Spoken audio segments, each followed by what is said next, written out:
میرے والد صاحب مزدوری کر کے شام کو گھر آئے تو میں نے محسوس کیا کہ وہ تھکن محسوس کر رہے ہیں۔ میں نے پاس جا کر پانی پیش کیا اور ابو کے کندھوں کو دبانا چاہا تو کہنے لگے، نہیں پتر، کوئی ضرورت نہیں، کام آسان ہی تھا، بس پانی رکھ دو اور تم جا کر اپنا سبق پڑھو۔ میں ابو کے کہنے پر دوسرے کمرے میں چلی گئی اور امی سے کہا کہ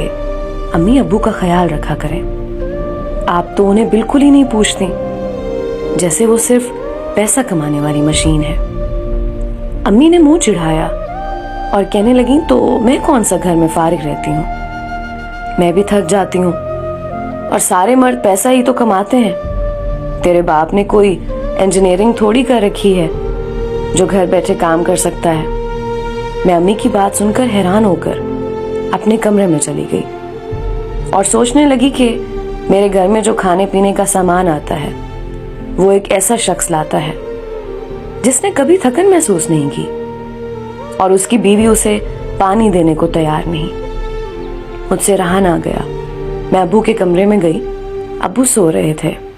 اور میں نے دیکھا کہ ان کے دونوں ہاتھوں پر چھالے بنے ہوئے ہیں۔ دیکھتے ہی بے اختیار میرے آنسو نکل آئے، جو مجھے بتا رہے تھے کہ یہ شخص تمہاری ماں کی نفرت بھی برداشت کرتا ہے، تمہیں کالج بھی پڑھاتا ہے اور گھر کا سامان بھی مہیا کرتا ہے،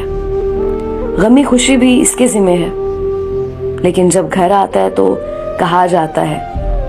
اس نے کون سی انجینئرنگ کر رکھی ہے۔ وہ میری ماں ہے، میں ان کو صرف سمجھا سکتی ہوں، ان کی گستاخی نہیں کر سکتی،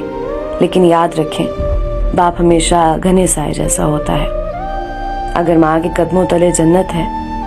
تو نبی کریم صلی اللہ علیہ وآلہ وسلم نے فرمایا کہ باپ اس جنت کا دروازہ ہے۔ اپنے جیتے جی والدین کی خوشی کا باعث بن جائے، ان کی عزت کا خیال رکھیں، مرنے کے بعد